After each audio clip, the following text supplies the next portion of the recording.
how he loves us. Oh, how he loves us. How he loves us.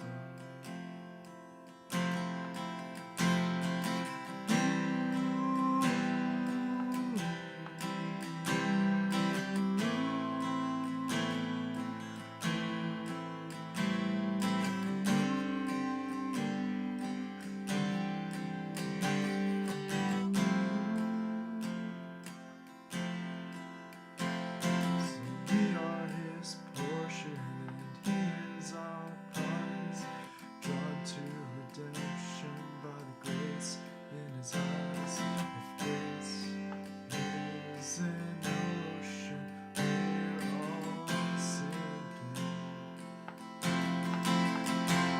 So heaven meets earth like a sloppy wet kiss, and my heart turns violent inside my chest.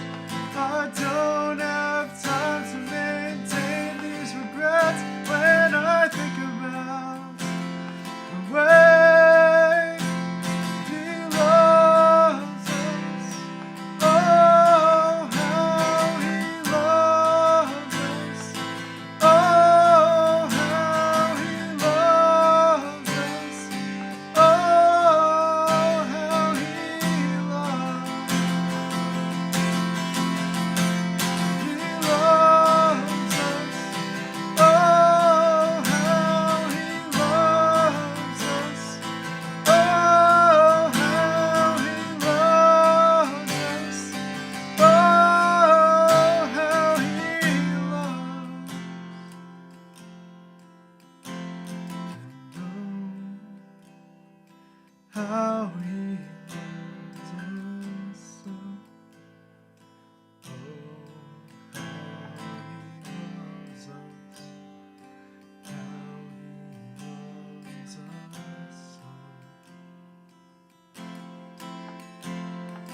loves us. Oh, how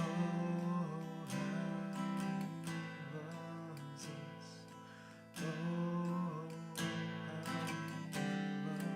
he loves us. Sing, you love us. You love us. Oh, how you love us. Oh, how you love us. Oh, how you love.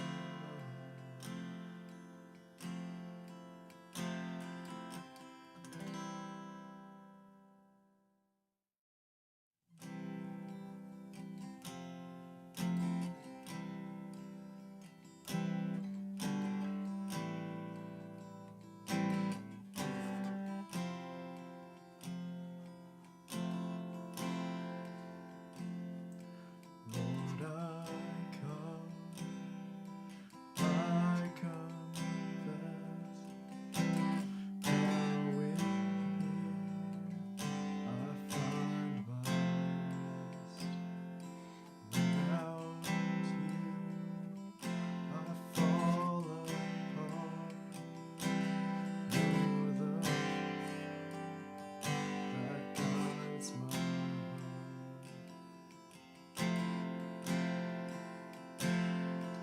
Lord, I need you. Oh, I need you.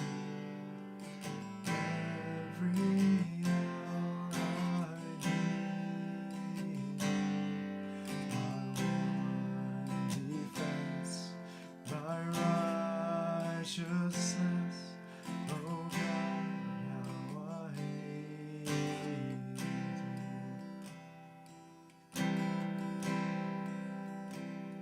Where sin runs deep, your grace is more. Where grace is found is where you are. And where you are, Lord, I am free. Holy is Christ in me.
When I cannot stand, I'll fall on you.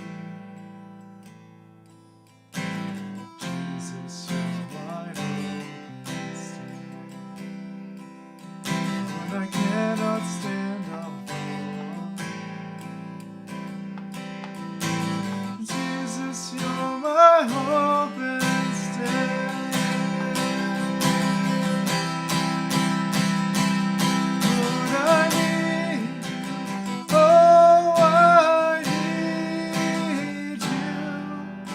Every hour I need you. My one defense, my righteousness.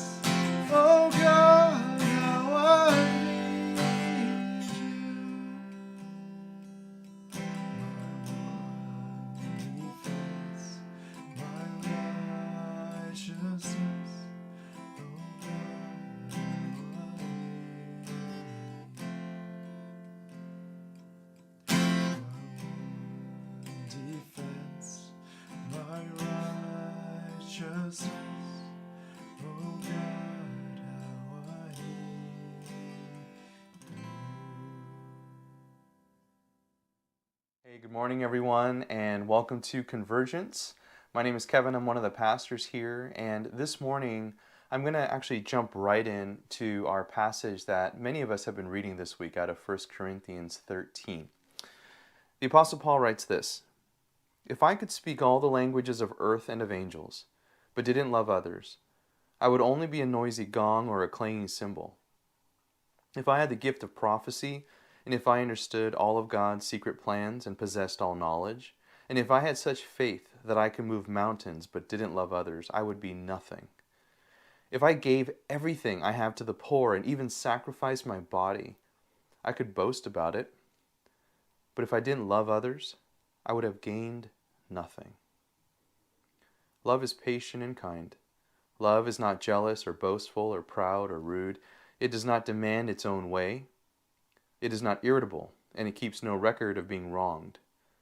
It does not rejoice about injustice, but rejoices whenever the truth wins out. Love never gives up, never loses faith, is always hopeful, and endures through every circumstance." Prophecy and speaking in unknown languages and special knowledge will become useless, but love will last forever. Now our knowledge is partial and incomplete, and even the gift of prophecy reveals only part of the whole picture. But when the time of perfection comes, these partial things will become useless. When I was a child, I spoke and thought and reasoned as a child. But when I grew up, I put away childish things. Now we see things imperfectly, like puzzling reflections in a mirror. But then we will see everything with perfect clarity. All that I know now is partial and incomplete. But then I will know everything completely, just as God now knows me completely. 3 things will last forever: faith, hope, and love. And the greatest of these is love. And this is the word of the Lord. Last week we went over 1 Corinthians 12, and we were talking about spiritual gifts. And Paul, even after the passage that we read last week, continues to build on it and just talks about the importance of spiritual gifts. And if you remember, his primary case, however, was that these gifts have been entrusted to you and me, not so that we could take pride in it and just refine it and find our identity in it because we use them well, but it was actually to make sure that we are stewarding them and actually using them to help others, to serve one another. I was talking about how you and I have something almost like embedded in us. And if you don't want to use the word sin, maybe we can use a lighter word like brokenness. But there's something in us where we can even take something like a spiritual gift that God has given to us, has entrusted to us, and we will twist it, bend it, manipulate it in such a way where it actually serves us first. And so I challenged us to, in a sense, kind of lay that down before God and just recognize our tendency to do that. And keep in mind that Paul's writing to the church. This is over 2,000 years ago now, plus or minus, right? And they're wrestling through this, and guess what? 2,000 years later, here we are, doing the exact same thing. So there's this truth that you and I have not outgrown this level of brokenness. You and I have not outgrown levels of greed or selfishness. In fact, all the more, it seems, with so much emphasis on our skill sets and our talents and our resumes and whatever it might be, all the more we actually have to slow down and recognize, wait, God's the one that got me here. God's the one that gave me breath this morning. Like right now, this breath that I just took, that God gave me that. Right? To put ourselves in that position, then recognize, okay, all right, God, you have given me these gifts or these resources. How have you called me now to steward them? How can I live this out? How can I care for brothers and sisters around me? Right? So that's kind of the backdrop then leading into this particular passage. Now, it doesn't matter if you are a regular churchgoer, a Bible reader, follower of Jesus, grew up in the church or not, chances are you know the central passage to this text in 1 Corinthians 13. Because you've seen it printed on greeting cards, you've heard it almost at every single wedding, right? Where it talks about how love is patient and kind. Love is not jealous or boastful or proud or rude. And, we'll look at that, and I think for most of us, we look at that and we go, wow, that is a beautiful picture of love. Right? There's it's like this harmonious, like utopic kind of thing where like, you're never angry, you're never jealous, like, right? It's like you're just so freely giving of yourself to another. Like that's the perfect picture of love. And so what we'll do then is we'll look at that listing and we'll go, okay, so these are the things that I need to pursue. So then I want my wife, Becca, to know or to see and experience that I can be very patient and kind. I want her to never experience my boastfulness or pride or me being rude. I never want her to feel like I'm demanding my own way or I never want her to see me irritable. So I will go after these things and try and replicate these things because I love her. And I want us to even actually spend some time this morning to parse that out just a little bit and recognize, especially in our time today, and this will all make sense here in a few minutes, but to recognize that the right actions doesn't always mean that there is love behind it. Just because you're doing good actions, just because you're doing the right things or pursuing the right things, it doesn't mean that at the root of it is love. Going back to the beginning of chapter 13 that we just read here, if you notice, Paul's talking about, and I'll just kind of read out the bold areas that I have. I don't know if I'll project it in time.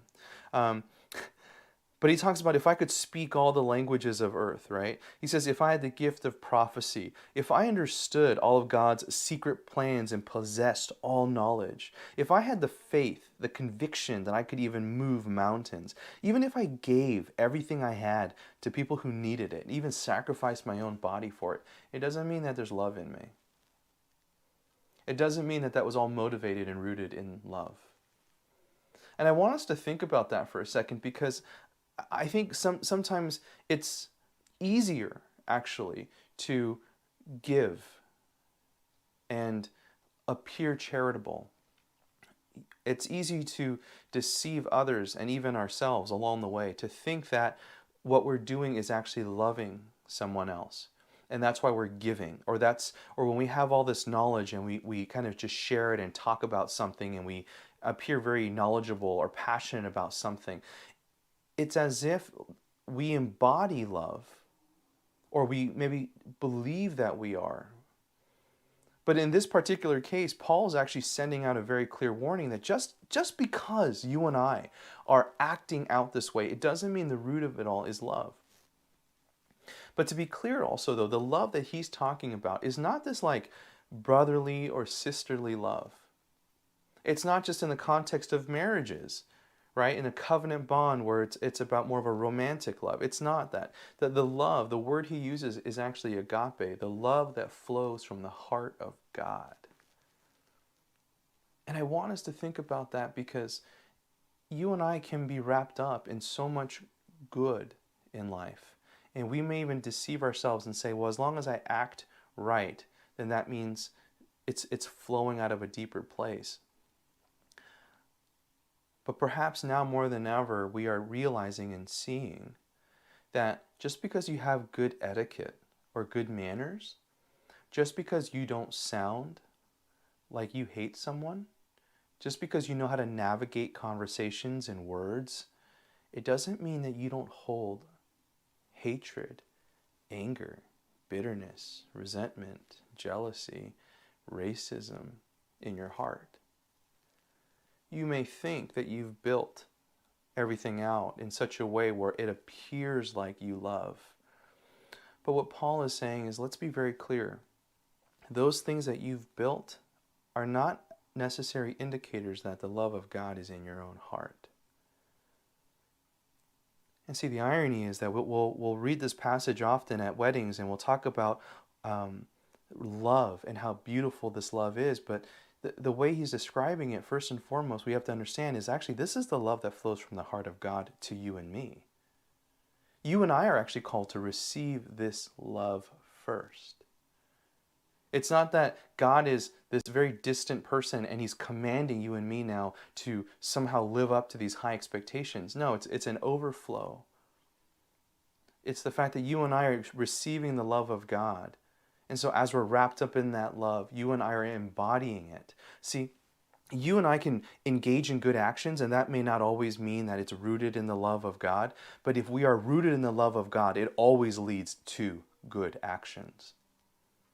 As you and I are abiding in the love of God, rooted in Him, trusting in Him, abiding in Him, connected with Him, and we follow Him with all of our hearts, it will always propel us forward to seek out those who are hurting, to seek out those who are in need of love, who need help, who need resources, who need prophetic words, that need acts of compassion and kindness, right? All of these things will always flow out of us. And it doesn't matter today whether you are a pastor, a seeker, someone who just stumbled onto this sermon by accident. It doesn't matter where you are in your faith journey. You need to hear this word as something new. But can you humble yourself in this moment and put yourself in a posture to listen and to learn? And so what I want to invite you into this morning, as we just did a very quick sweep over 1 Corinthians 13, is actually I want to invite you into a posture of listening and learning with me. Actually, one of the questions, I was even thinking about when I was reading through this passage and thinking about the message this morning, at some point, once you kind of hear all this and you take all of this in, and you kind of even reflect and go, I can see that. I can see myself in that. I can see what you're talking about, Kevin, and I feel that, right? Then the next question is, well, how do you move forward, right? Like, you might be someone who's incredibly busy and you find yourself pouring out in all these directions, and then as you stop and you're still for a second, you realize your heart is empty. What do you do with that, right? Do you stop doing all the good that you're doing? No, absolutely not. When we talk about embodying the love of God and knowing the love of God, it requires us to ask some seriously hard questions, but also enter into this posture of submission, humility, surrendering. I say that a lot. And again, listening and learning. It's to come before God and say, okay, God, I am yours. I am yours. Am I a noisy gong? I've got all this knowledge. Am I just a noisy gong? Or in this case, this translation, I really like, what are you talking about? Clanging cymbal was out of this translation. Am I just like going through the motions here? Saying the right things and doing the right things when really I'm at the center of it? I just want people to feel like I'm legit or I'm acceptable or I'm good? Or is it rooted out of this genuine sense of love, a love that flows from my heart that says, no, I need to pour out my life for my brothers, my sisters, my family, my friends, whoever. I'm willing to lay my life down. I'm willing to step out of my own comfort zones, my own expectations and ideals, or whatever they may be. I'm willing to just lay it all down for the sake of another. Right? It requires us to still ourselves and actually not only ask those questions, because again, it's one thing for me to kind of pose those questions right now. It's another thing for you to ask yourself, and then sit there long enough to honestly come to the answer. That, I would say, would be a very good first step to embodying or recognizing where you're at with embodying the love of God and knowing that God loves you. He absolutely does. When we talk about love is patient, God is patient and kind. God doesn't boast about his love and how awesome he is, and he's not proud about it or cocky about it. You notice God has an ideal for us. He created us in his image, but he even then doesn't demand his own way of us. He gives us free will to choose him or choose away from him. You just go down that list, right, of what love is. God's love is not irritable, keeps no record of being wronged. I mean, Jesus died on the cross for you and me. How incredible is that? He doesn't rejoice in injustices, but rejoices when the truth wins out. He never gives up. He never loses faith. He's always hopeful. He endures with us through every circumstance. That's his love for you and me. Right? And I want us to be able to sit here and receive that. But this Sunday we're going to do something a little bit different, actually. I'm done preaching. This past week, I had the honor and privilege to be part of a conversation with 4 strong and beautiful black men and women of our church. Pastor Joe and his wife Mel, Jamil Lawrence and Kirsten Clopton. I emailed them, I reached out to them and just asked, would you be willing to engage in a conversation with me and allow us to record it and share that with the rest of our community? And for those out there right now watching and listening, and you're wondering, like, why is this being done on a Sunday morning or during a worship service? Yes, I thought about you. The truth is, if we were still gathering in the West Oakland Senior Center, this is what we would do. This is what we would do.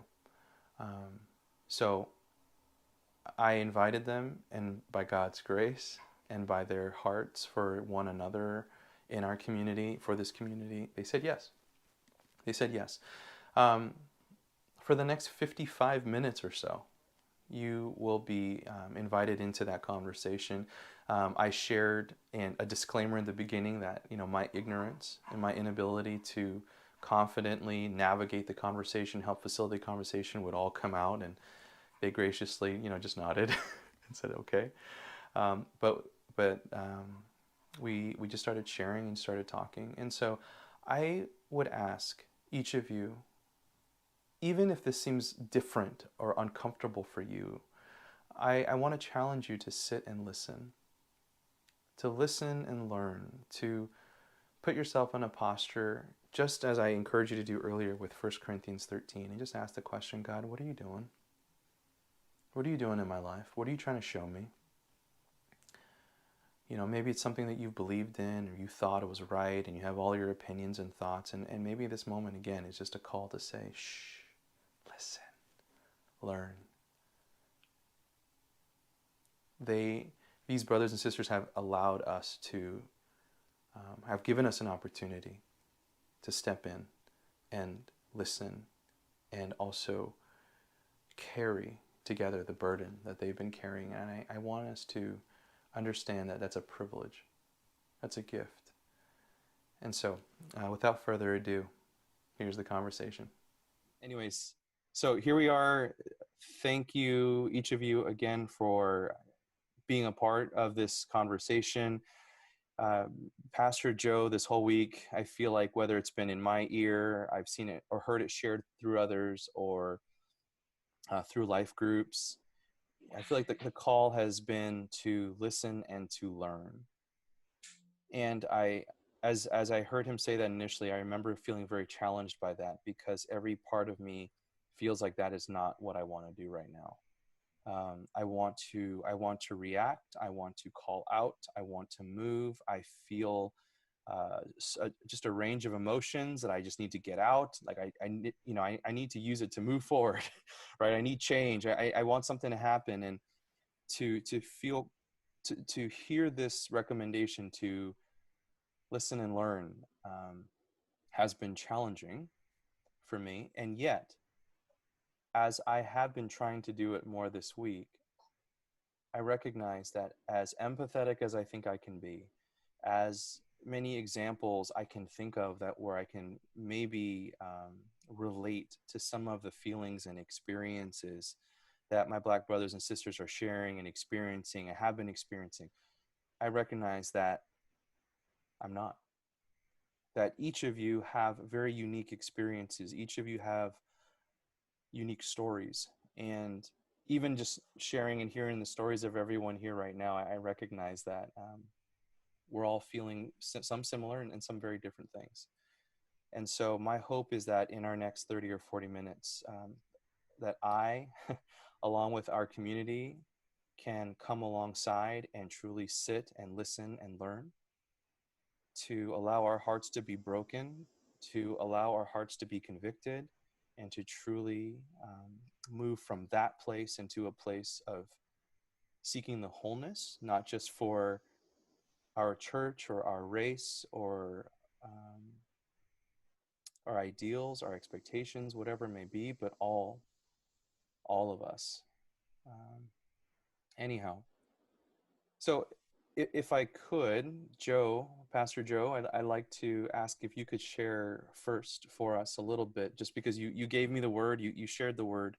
I don't know if you're still in that place of we need to be listening and learning, but maybe it's different now. But I would love for you to share a little bit about maybe what some of your initial reactions and emotions have been over the last couple of weeks.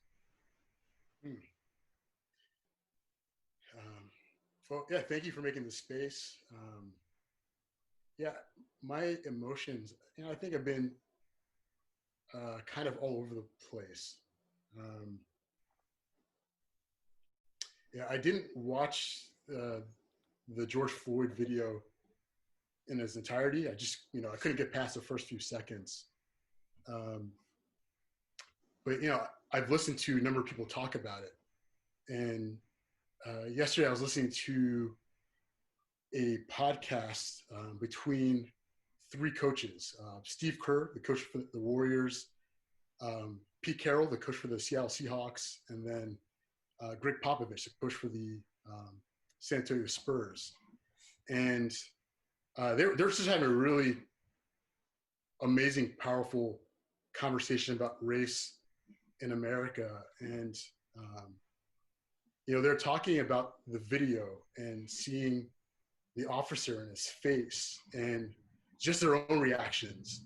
And I was reflecting on that as they were sharing how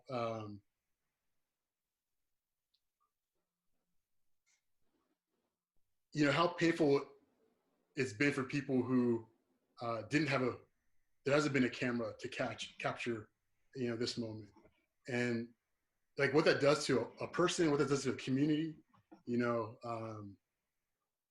Obviously this isn't the first time this has happened. I'm remembering back in 2009 with Oscar Grant, and he was killed on New Year's night 2009, and it's like every year there's more. We see this, and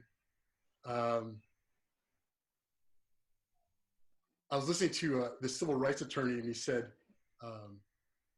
"It's not that there's more police killings; it's just that it's being televised now."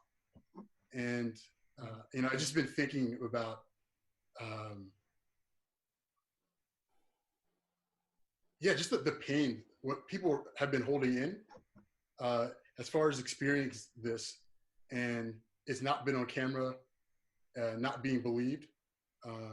And then even when it is on camera, not being believed, or it being, brushed under the rug. And I think in this time, like we're seeing, that reaction. It's people that just bleeding out, all that the pain being unearthed for folks.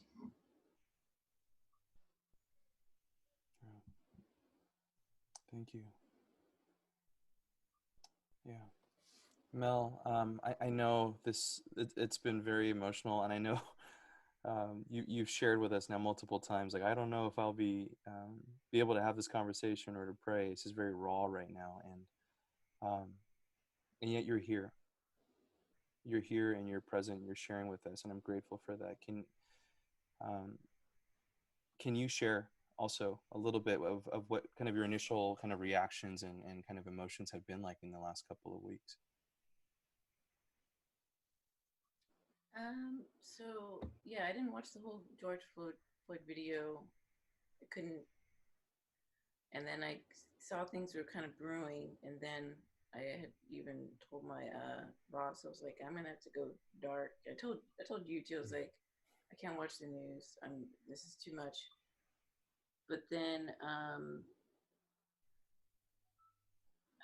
was like one morning where I saw like 15 minutes of the news, and then by the noon I had just lost it.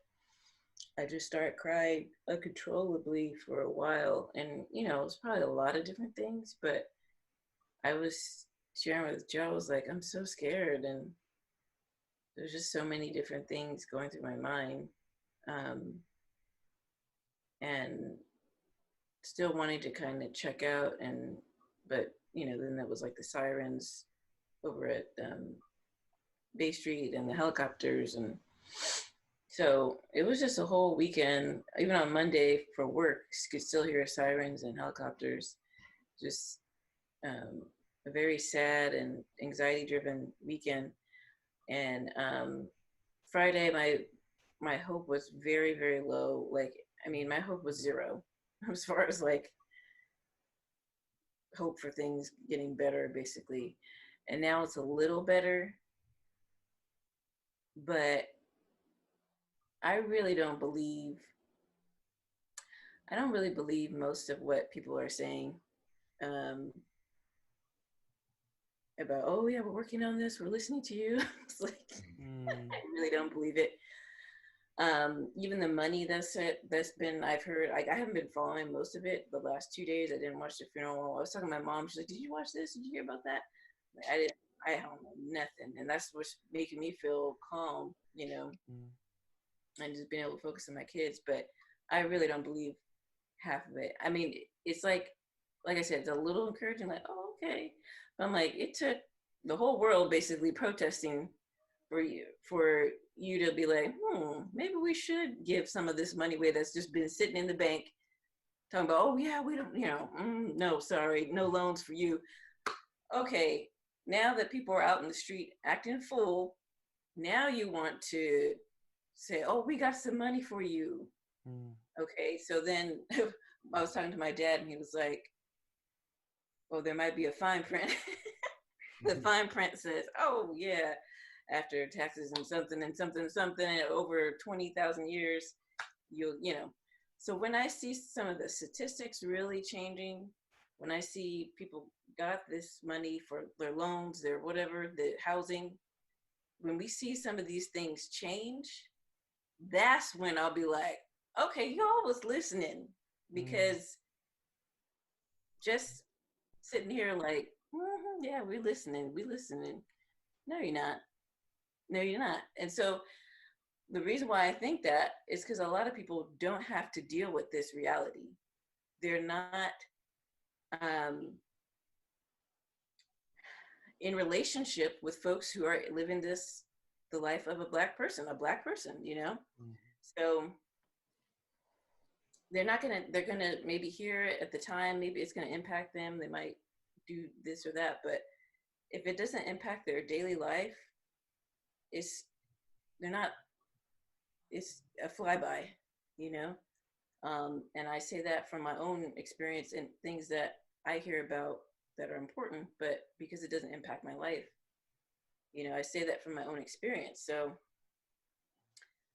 it's not necessarily knock or whatever. It's just a reality, you know. But I do appreciate the folks who are really engaging, who are really seeking out relationships, putting themselves in places where they are, what do you call, uncomfortable. And I really appreciate that, and pushing the envelope, sacrificing. Um, I feel like those are allies. So I know we'll talk more about that, but those are my initial thoughts and reactions. Like, I was just like, the bar is still pretty low, but my ability to cope through this, and the Black folks, the resiliency we have, it's hard to watch these stories, you know, about our history, because we're seeing all the ways we've been treated so wrongly, and it infuriates you. But you know, there's a resilience out of that, and it's like our ability to cope and move forward and take care of our family and do the best we can is amazing. And I feel like there's some hopefulness in that, our ability to cope and push forward. And you know, I know you're talking about how change is like a very slow thing, and so it's like, okay, well, this is our lifetime, this little bit of change happened, okay, well, hey, praise God for that. Yeah. So, yeah. Yeah. That's you said a very powerful word, actually. I mean, many powerful words, but as I was hearing you just share right now, Mel, you know, like going dark for a moment, right? Just because you're seeing all the news, you're feeling all of this, and it's connecting to something deep within you. And I think about how often I will choose to go dark, and I get to walk away. But when I walk away completely. I get to do that, meaning I get to go back into my own bubble, and I just don't have to hear and see the stories. Where I feel like what you're saying and what you're sharing and the pain that you're speaking from is that even if you turn it off, the reality is very much there. And and again, I really don't have any words beyond that. Maybe for us who are watching and listening, like that's something to really think about. Are we walking with one another? Like you were talking about who the real allies are, right? Not the ones who are just giving a little bit more or talking about it a little bit more or just kind of leaning in maybe just a little bit more, but the ones who are really allowing themselves to join with people side by side with our Black brothers and sisters, and actually to step in and go, no, I want to hear your story. I want to feel what you're feeling, and I want to walk with you. And I'm okay with humbling myself.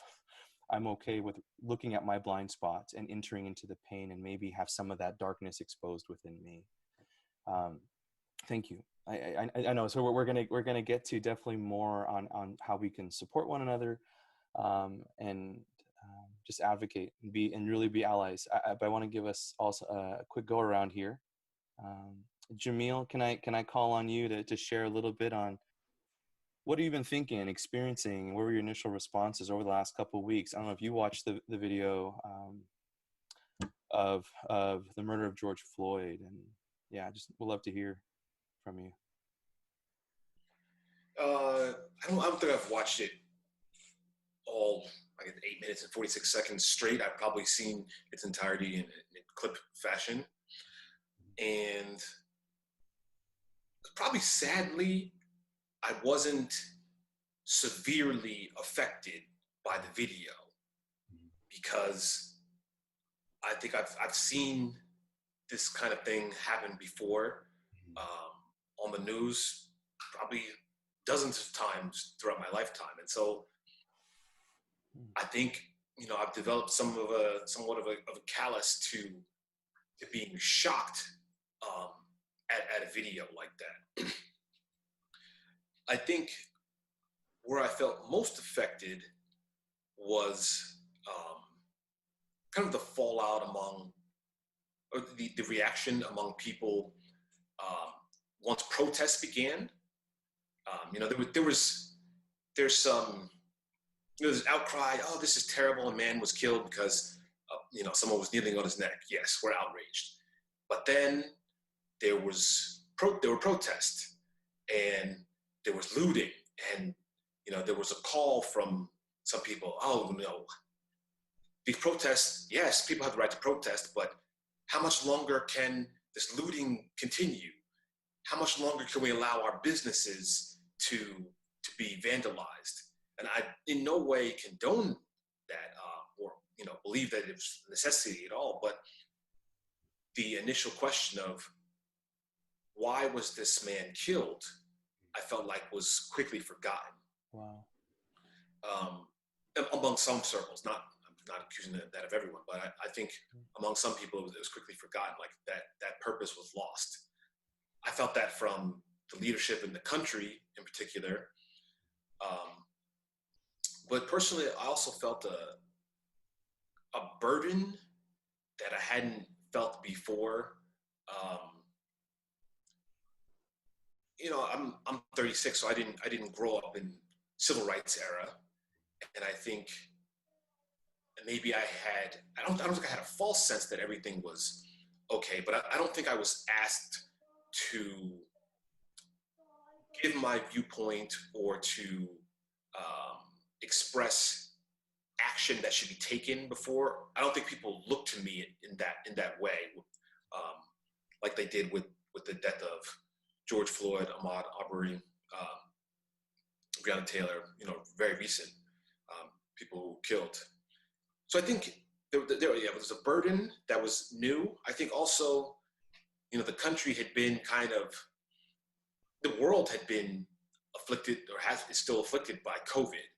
And there was some sense, although there was a feeling of, there was, some differences in how do we handle COVID. There was some sense of unity from countries, against, in fighting COVID. It's like, oh yeah, we're all in this together. Everyone is quarantined. Everyone is tired of being cooped up. We're all feeling stressed. There wasn't a debate about. Everyone felt some inconvenience, somewhat being uncomfortable from COVID. But with the death of George Floyd and the protest, that was an additional burden that was placed upon Black people that many of my other friends, colleagues, family didn't feel. So I felt an extra burden. I felt alone in that burden. And that has been unique for me. It's probably been the most challenging feeling.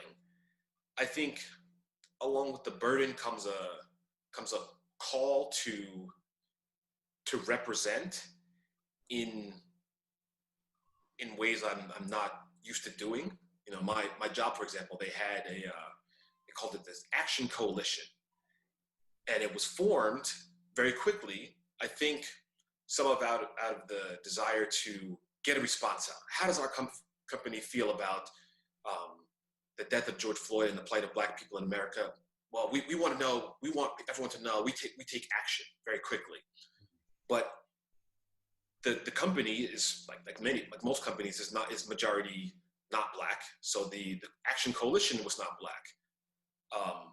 The leadership who formed it was not Black, and there's only a couple Black employees. I think there's 8 of us total, probably out of a couple hundred. We asked the question like, well, if we don't join this, maybe we're perceived as, well, we don't really care, or we're content to let other people determine our feelings and our thoughts.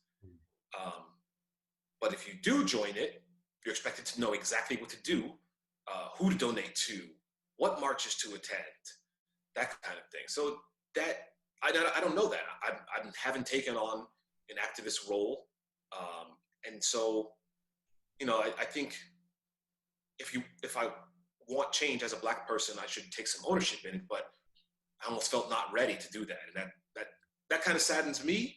But that's the reality of how I felt. Yeah, there's a lot there. Jamil, thank you for sharing that. And I appreciate you even sharing kind of that wrestling and the tension, and kind of sharing with us a little bit about how quickly our eyes shifted from this 8-minute 40-second video, right, to people being upset as to why the Target is closed.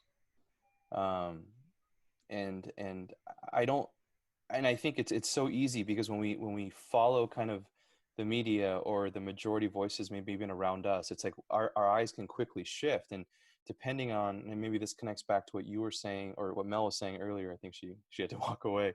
um, but if you do not have any close relationships with Black brothers and sisters, and you are just kind of looking at this and journeying through all of this from afar, you don't see and hear, experience at all the kind of pain that brings about this kind of outcry. And so you end up just fixating on kind of I think I talked about this even on Sunday, but you just kind of fixate on the things that maybe inconvenience you or you wouldn't do, or you can't imagine why all of this is happening. And maybe, and I was sharing this, I was like, maybe it's because we have never experienced this kind of pain on a regular basis. We've never experienced what it's like to go this long without being heard. So I'll circle back to a lot more what you were saying, Jamil, but I want to give Kristen some space right now to share too. Kristen, I know that even leading up to this night, I know you've had a heavy time processing recently and sharing and grieving. And so I'm very grateful that you're here. Prior to this call, I gave everyone permission to just be open and honest and share. And I would love for you to do that. So if you could share with us now, share some of your reactions and emotions over the last couple of weeks. Sure. And I'm like, that's a tall ask. So I think part of the reason why I was like, I will join this discussion is in part because I feel like Convergence is a safe space. And I think one of the things that we do really well, whether it's in life group or even coming together on Sunday for service, is allowing people to come as they are and share what's just on their mind and on their hearts. And so it was interesting in hearing everybody preceding. Like I'm of the population that did not watch the video. I think it's one of those mixed feelings about it. Like I'm grateful that there is documentation out there so that it's known, it's seen, but at the same time, to watch somebody lose their life is not by any means informative for me. And it doesn't change the circumstance or my feeling about it. Like I've seen enough of the stills to know the context and to know that somebody was prevented from breathing for 8 minutes and 46 seconds, which in any situation, I'm like, why is that acceptable? Why is that a police tactic? Why is that allowable? But I think we've also seen this before with the chokehold that was applied to Eric Garner. And so, we have more video documentation, but we're still encountering the same scenario where there really is no justice on the other side of these events. And so it's hard to know, what do you do? And I think Jamil touched on it. Like you feel like you want to be able to do something, but how do you move? Like it's paralyzing in that regard because there is so much going on. And right now, I think we're all captivated because COVID has us on lockdown to a degree. And so we can focus on this situation. But it's hard, or I at least find it hard as a Black woman to be able to respond or to know what the appropriate response is. And part of what I am struggling with in recent weeks is that it's okay to just sit, to wait and listen. And the thing that I'm doing, at least for myself in the interim, is practicing self-care, but also taking time to learn and to hear what others have to say about this situation and to engage in discussion. So I think that's part of the reason why I was like, okay, I know it's Friday night. It's been a long week because my day-to-day is dealing with COVID and trying to help out with that response, and to jump into, okay, now we're tackling race and inequality in America. It's a hard thing, but I was like, it's important to do this because at least that's one way of being heard and having a voice that hopefully will help somebody else through this challenging time. And I think I was going to say, going back to last Thursday, so not yesterday, the previous Thursday, when a lot of this was happening. So we had like the Central Park situation, Right. and that was immediately followed by George Floyd's case. And I know one of our members was talking about she has friends who live in Minneapolis, and so it was kind of tension boiling over. And I think one of the things is that we are learning and being faced with discomfort in that. And really, I feel like where the growth and the movement is in embracing that discomfort and allowing it to work through you so that you can come out on the other side better. So I'm hopeful and heartened by the protests that are taking place, because it's now more than a week in and people are still out in the streets. My public health hat is very concerned for those individuals, because you see people not wearing their masks properly or not wearing masks at all. But I just pray that they're going to be healthy and that they will be able to kind of to be able to bring about change. So I know that was kind of A to Z and back again, but those are my initial thoughts. So yeah, I will turn it back to you. Oh, thank you. Thank you so much. Um, I mean, there's this theme, right? And maybe it's just me. I'm still riding that theme, Pastor Joe, you were talking about, but um, it almost seems like this quarantine, right? Like Jamil, you were sharing, like it feels like for the first time in a long time, all of humanity was united around something, right? Like we could all agree on something. We would all struggle together on something. And how crazy would it be if now we start dividing again, where we just see this as just a small or separate issue. There's no such thing as racism. This is just a policing issue, right? It's almost like, and we didn't even talk about, Amy Cooper, right? And just everything that went down there and how she knew, like right off the cuff, how to weaponize just the words and years of systemic racism, and just kind of use it all in that moment, right? And it was like surgical precision. And then at the same time, I looked at my own life. I look at my life as a Chinese American and having many Asian friends growing up, and the types of jokes we used, the things we come to believe, and the racial tensions that existed, even just say in the Chinese American community. And I couldn't help, even for me, to look at what Amy Cooper did and go, I actually would know how to do the exact same thing too. And then you see that in the George Floyd case, it wasn't just white officers. There was a Hmong officer standing there. I think his last name was Tao, or one officer Tao. And he's, being written about and talked about as the officer looking the other direction while all of this is happening. And it's hard for me then to look at that and go, sure, like you could quickly, typically deflect and say, well, no, like all not Asians are the same. And that's not me. I wouldn't do that. But the question is, can I see myself in that position where I continue, even as an Asian American, as a pastor, just an American citizen, whatever it is, I've just come to accept things and roll with things. And because I'm not in tune to the pain of Black brothers and sisters, I just go about my life and I tell myself what I want to believe. I turn off the news I don't want to watch, and I turn on the things that I want, and I get to pick and choose and navigate. And so I recognize, as all of you are sharing, I know many of us in this community feel we have major blind spots. And I think I wrote this out to our church. The mission field is wide. There's a lot of work to be done. And I personally, and I think, Kristen, you were sharing, about this even for yourself, but I personally believe that those of us who are able to stand more at a distance from everything that's going on need now more than ever to spend that time to listen and feel and break.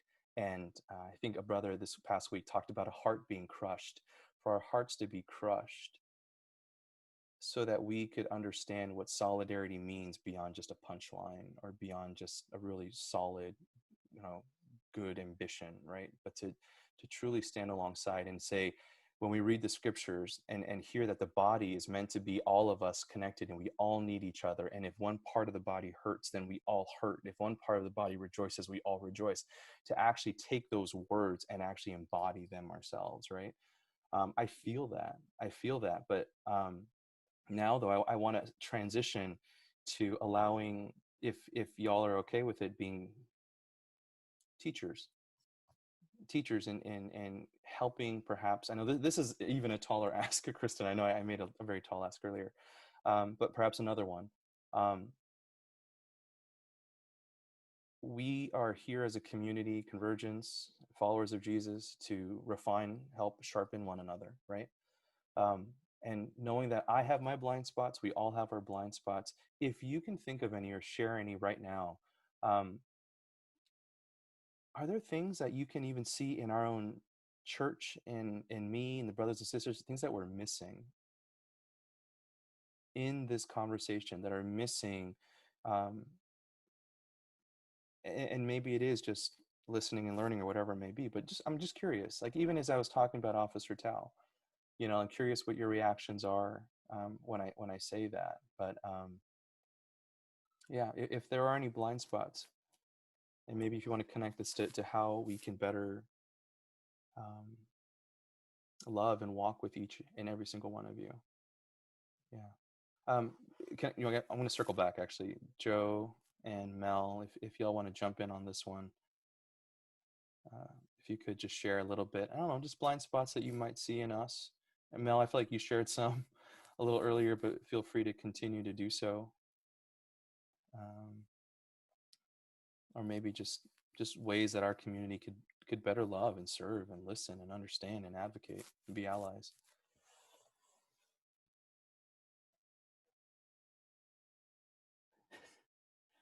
Hold on, I'm going to unmute you guys. I think you're muted right now. Or, yeah, actually, I think you have to unmute yourself. There you go. All right. There you go.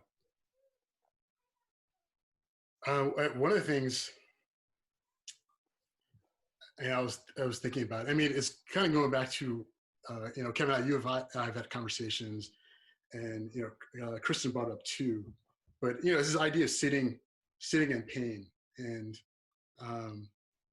one of the things I've been reflecting on is just, like, it's been amazing to see the response. And, talking with my parents, they keep bringing up, it's amazing to see the diversity of people coming out and marching and protesting. But again, there's always this, like, what do we do next? What do we do next? And to what Jamil was saying, it's like almost forgetting, like, what happened, what precipitated this, and let's get to the next thing. And I actually think it's actually pretty powerful that we're in a time where a lot of things that we can use to distract ourselves aren't there. And when you ask that question, one of the things I was thinking about is this idea that even if you, if you have friends that are Black, you have friends, you work with people that are Black, you have people around you who are Black, it doesn't necessarily mean that you are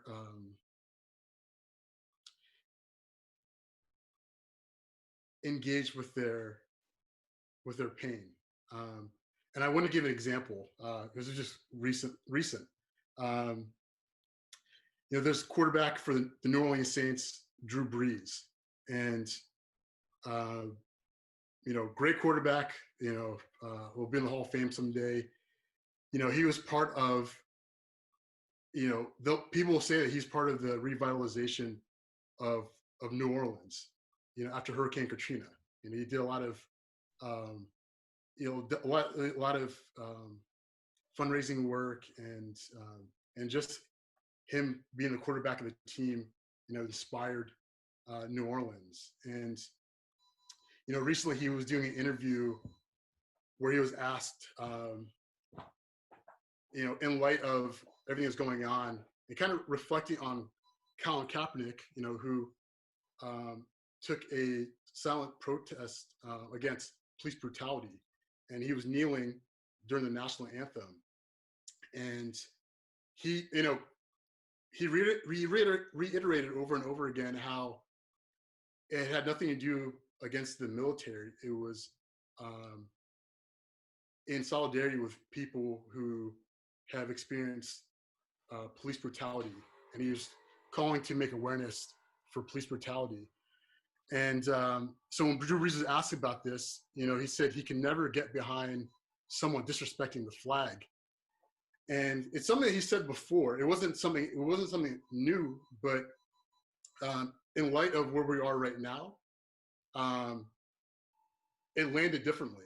And he heard from his teammates, he heard from other players in the NFL. People spoke very rawly, just about their feelings. And, in particular, I'm thinking about one of his teammates, Malcolm Jenkins, who was in tears sharing just how hurt he felt, because it was like, we've had conversations, I respected you, but this whole time you didn't hear me. And I think I keep coming back to this place of, what is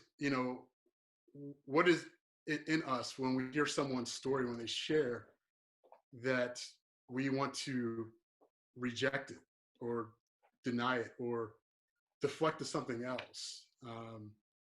And I'm not trying to put Drew Brees on blast. This is more of an example, because he shared about, when he looks at the flag, he remembers his grandfathers who fought in World War II, and he shared about the pride he had,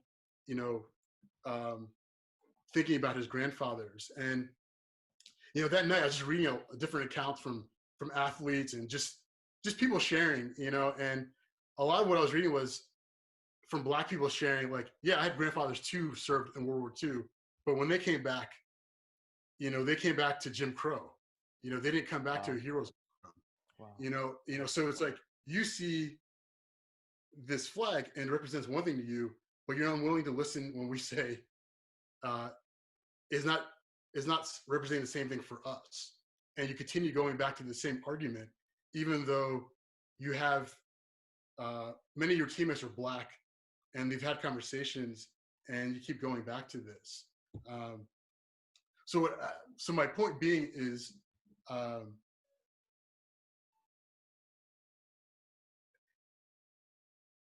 that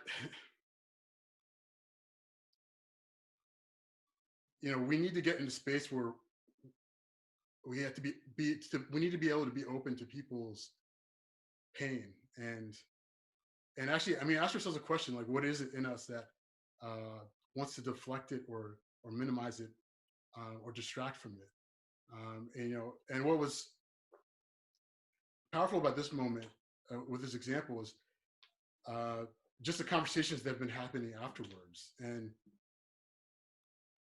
Drew Brees sharing, like, he apologized to his teammates, he apologized to the city of New Orleans, and he said, I'm sorry, and I want to be an advocate, and I want, I need to do better at hearing and listening.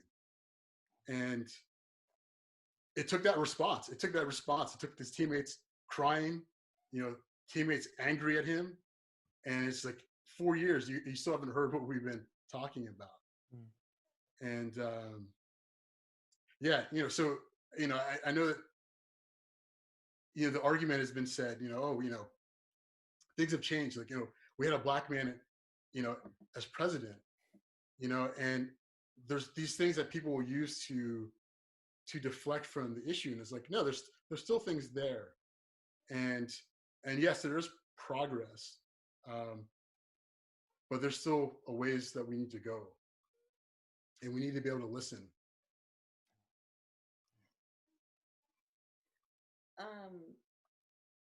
There's so many different things going through my mind. One of the first ones that like bubbled to the top right now is just the concept of white supremacy, understanding whiteness, and getting kind of set free from that. So that's homework that people need to just do on their own. And talk to experts on it. There's so many people who are talking about that. And I do feel like there's somebody who posted, who used to attend our church, that plays out in the church, in a lot of churches. And we don't need to get into a whole history lesson, but there's, you know, been this sort of top down sort of with the how white culture, I guess you could say, has dominated some of the Christian churches and the experience. And it's like, I've always wanted to be a part of a diverse church where all cultures and backgrounds are celebrated and acknowledged and celebrated, and that we're sharing each other's histories and experiences. And it's not a place to be like, oh no, we don't talk about that. And I feel like just even with us, we've bought into that because we don't want to make other people feel uncomfortable. And so it's just like that, we don't talk about that. So I think I would just love to be a part of a community that's like, we celebrate it, like we're different, praise God. You know, so yeah, I would love to be a part of that. The church I grew up in, all kinds of issues about that, but there was at least this one moment that I really loved, when people dressed in all different types of you know, garb and things that represented their cultures, and it was just a celebration of like people all over the world. You know, we're all from different places. We love God. We worship the same God. Like, that's just beautiful. You know what I mean? So I would just love that experience. So I think there was something else I was thinking. Oh yeah. If the whole aspect of, I'm not around Black people, because I've thought about that in other contexts in my life. I'm not around these folks, so for whatever group it is, and it's like, I think it's more about being in a posture of just recognizing Christ's principles, like Christian principles about, it's not about me, and it's about learning about other folks and supporting other folks, even if I don't see them. I might see them on the street and they might need my help. Like, you know, the stories that we've all studied in the Bible, a good Samaritan, or, you know, just, it's like, I might see that person, they might need help. They don't go to my school, they don't go to my church, they don't go, you know, but I might see them, they might need help. And for me, like, there's, you know, different groups that I don't interact with, but there's a desire there to interact with them. And there's some folks that I know that I don't have the capacity or ability, or just not an interest, or it's like my life is already so full. I got so many different things, but I think there's just a way that, like, well, how can I love everybody? How can I love everyone, even if they're not a part of my life? Like, how can God show me, or praying to God, show me how I can love these folks from where I'm at, you know? And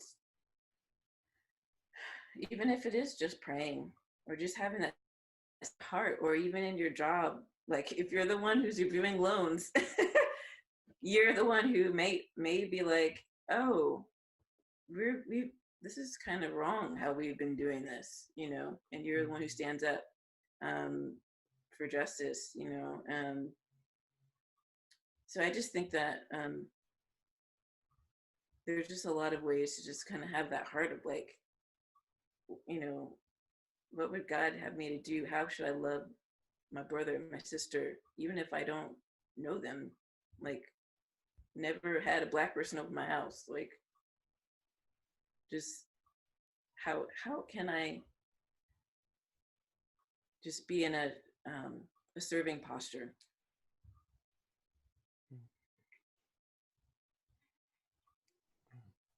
Thank you. I was gonna, sorry, Kevin, I know you had asked like what blind spots are out there, and I think you guys touched on it earlier in the conversation with this concept that, you know, you can step away from the situation. The news cycle will inevitably change. You're not a Black person. You can go back to your normal day to day. And that's the one thing. And I think it touches on what Mel was just ending with. But I would implore you all to continue trying to seek out how you can serve. When the news cycle changes, that doesn't mean this issue goes away. By no means is it put to rest. And I think for us, the reality is that there unfortunately will be another situation like this one. And so how can we continue to be of service? How can we support this effort so that we start to see changes in a system? And I think, and one of the things I was having this conversation earlier, like it's a challenge because we're pushing for systemic change. Like America was built on white supremacy, and we're pushing for systemic change within the system. So that's going to be a hard thing to accomplish. So I would just implore people to continue working on, what efforts can you support? How can you be a voice for the voiceless at this point? And whether it's going back and having a conversation with your family members, other members of your community, and kind of trying to help them learn and grow as much as you're learning and growing yourself. I think that's going to be key as we enter whatever this next stage is. Yeah, thank you. Thank you. Jamil, can I call on you? Sure. Got any thoughts? I'd love to hear it. Yeah, I guess I've got two kind of asks for people to address blind spots. And one is that, yes,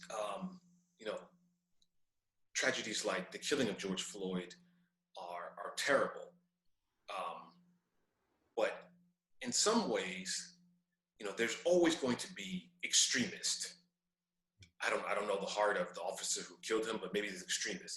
We're not going to get rid of white supremacists. And so that you as a non-Black person has very little control over. Hardly anyone has control over that. But just because you don't agree with the killing of George Floyd doesn't mean you don't have a racist attitude. A racist attitude is not just, I have no sympathy for George Floyd. A racist attitude for the killing of George Floyd, a racist attitude is, I don't have any sympathy for Black people's pain. I have no compassion for that. Wow. And so that can be in small things, right? If there's a racist joke made around the office, what do you do as a person? Do you let people think that you're okay with that? It doesn't have to be something as overt as a racist joke. If you and your colleagues are walking down the street and somebody, a homeless person comes up to you and that person happens to be Black, and somebody's like, they make a small comment implying that, yeah, there's a lot of Black homeless people around here, right? You have a choice right then to let somebody know your viewpoint. If you don't believe that, if you do your research, find out why Black people are unfortunately present in homeless populations more so than others, right? That's a small thing you can do. There is a need to be on the front lines of protesting, but there's a lot of things that you can do as a person that change the moderate person, right? When your family members who don't have the same viewpoint stereotype someone, they take an event in the news. I think a lot about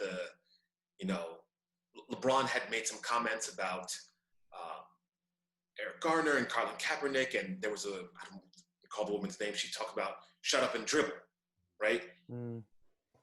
That is not, that's not a great tragedy in the same way that the killing of George Floyd is. But if you allow people, your family, your friends, others around you think that that's an agreement, that's a statement that you agree with, that LeBron should just shut up and dribble, that he doesn't know what he's talking about, that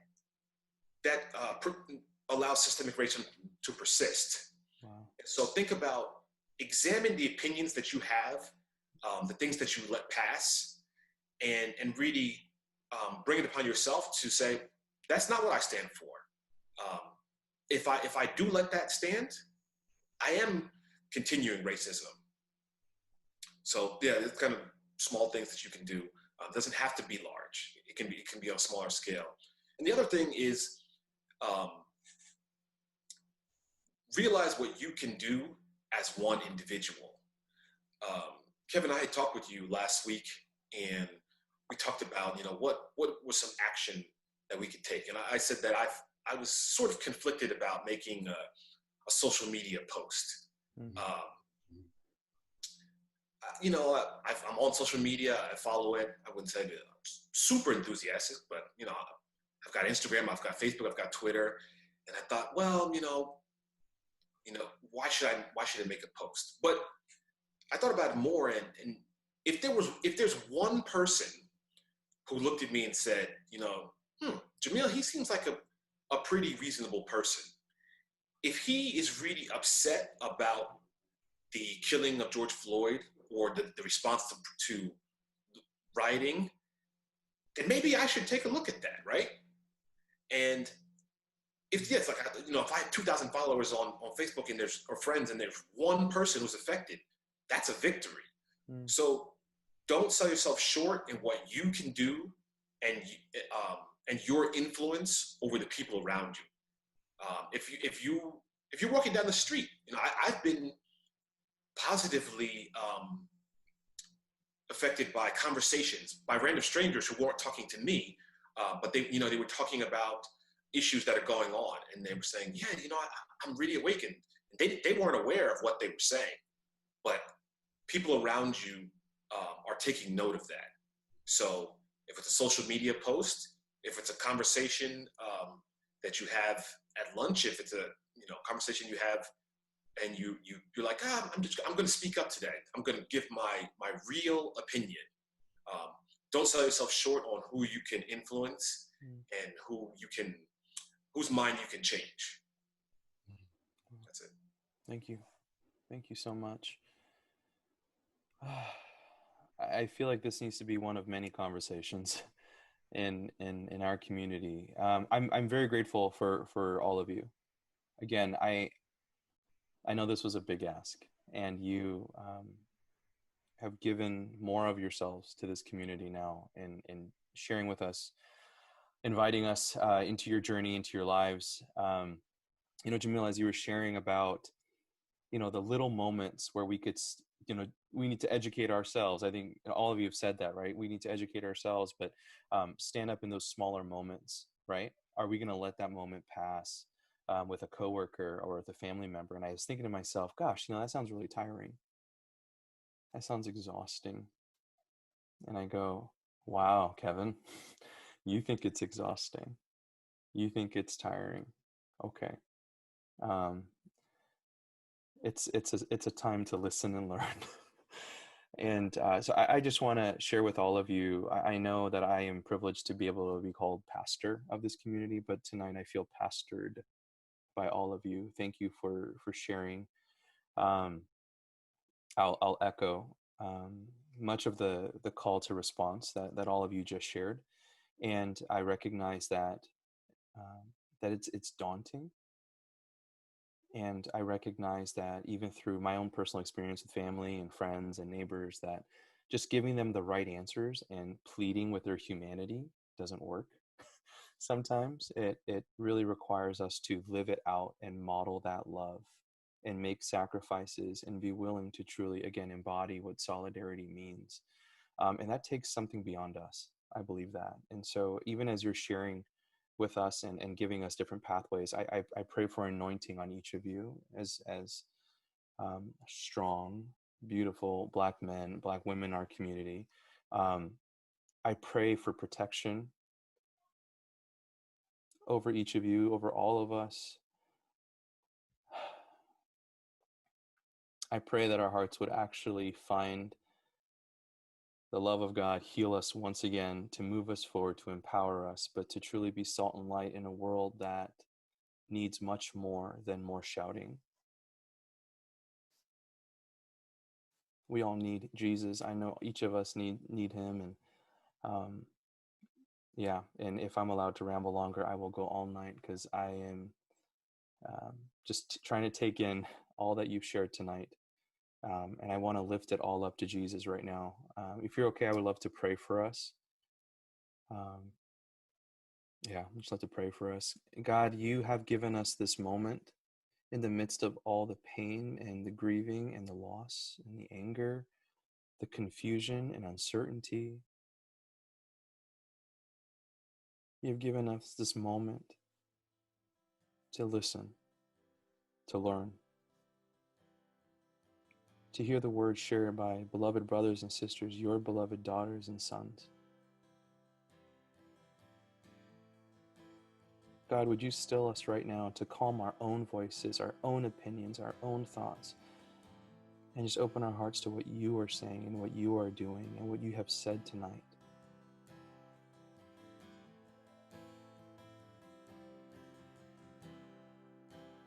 Lord, help us. Fill us with your love. Fill us with your conviction and your strength. Help us to live into the calling you have for each of us. We pray all of this in your name, Jesus. Amen. Amen.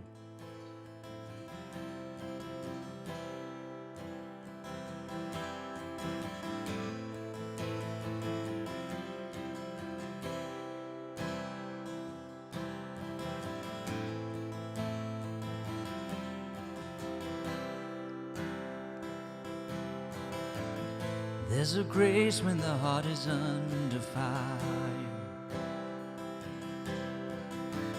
another way when the walls are closing in.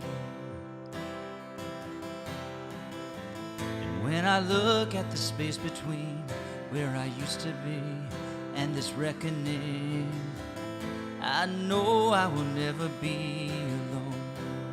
There was another in the fire, standing next to me. There was another in the waters, holding back the seas. Should I ever need reminding of how I've been set free, there is a cross that bears the burden, where another died for me. There is another in the fire.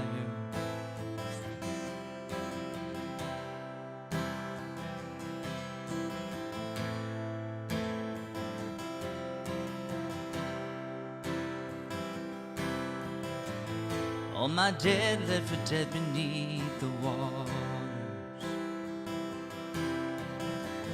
I'm no longer a slave to my sin anymore. And should I fall in the space between what remains of me and this reckoning, either way I won't bow to the things of this world. I know I will never be alone. There is another in the fire, standing next to me. There is another in the waters, holding back the seas. And should I ever need reminding what power set me free, there is a grave that holds nobody. Now that power lives in me. There is another in the fire. Oh, there is another in the fire.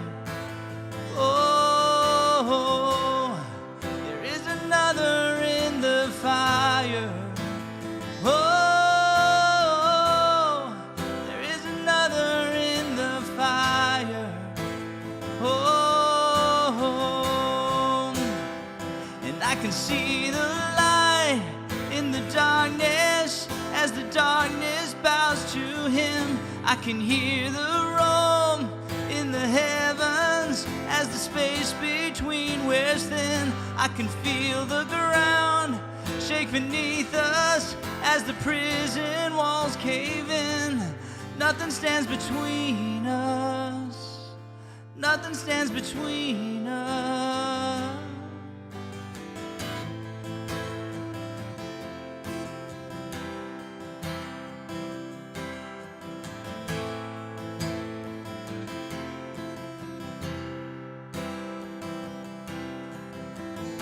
There is no other name but the name that is Jesus. He who was and still is and will be through it all. So come what may in the space between all the things unseen and this reckoning, I know I will never be alone. I know I will never be alone. There'll be another in the fire standing next to me. There'll be another in the waters holding back the seas. Should I ever need reminding how good you've been to me, I'll count the joy come every battle, 'cause I know that's where you'll be. And I can see the light in the darkness as the darkness bows to him. I can hear the roar in the heavens as the space between wears thin. I can feel the ground shake beneath us as the prison walls cave in. Nothing stands between us. Nothing stands between us.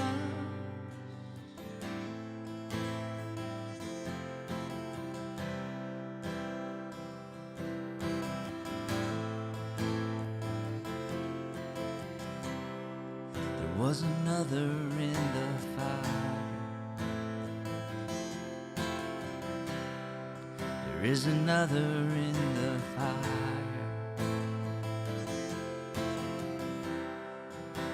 Another in the fire.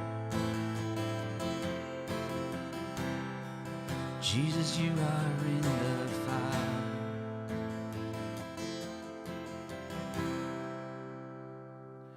Church, thank you for joining us this Sunday morning. I hope, I trust that our time of worshiping together, going through the Word together, sharing in the life and the joys and the incredible pain and grief of one another, that you and I this morning have experienced the presence of God, the fellowship of believers.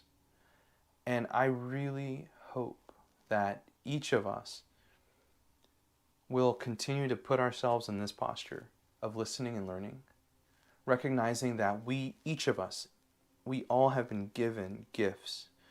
We are all part of this church, both Convergence and the capital C, the larger church, that when we talk about racism or injustice, when we talk about the oppressed or the poor, you know, as a church, you and I are uniquely gifted, but we're also stationed, as it were, in different spaces, and the battlefront is incredibly wide. And I know I've shared this in communication with our church recently, but the battlefront is incredibly wide. And my hope is that as you and I embody the love of God, as you and I come to know Him and trust Him more in every season, especially now, may we allow this to be an opportunity for us as we're listening and learning and trusting in Him and getting more honest with ourselves. May our faith grow deeper and deeper. May our hearts grow more rooted in the love of God. So much so that when we go out in power. We go forth in power. That as all of these voices, all of the darkness, the evil, all the shouting, all the crazy opinions and thoughts, May our words, powered by the love of God, pierce through the hearts of individuals, so hearts and eyes and minds would be open. May we actually allow ourselves not just to endure in this season, but to be a part of God's thriving church. And that might sound crazy to hope for, wish for, to seek out. And I believe that if it were just up to us, it would be an impossible task. But you and I are followers of Jesus. You and I are followers of Jesus. We trust in Him. We seek Him. We trust in the one who's gone before us. At this point, I'd like us to receive this benediction that I've been praying and reading over us each week. So please join me. My beloved sisters and brothers, be steadfast, immovable, always abounding in the good work of the Lord, knowing that in the Lord your labor is never in vain. May the God of hope fill you with all joy and peace in believing, so that by the power and guidance of the Holy Spirit, you and I may abound in hope. And as one church, we receive this and said, Amen. Amen.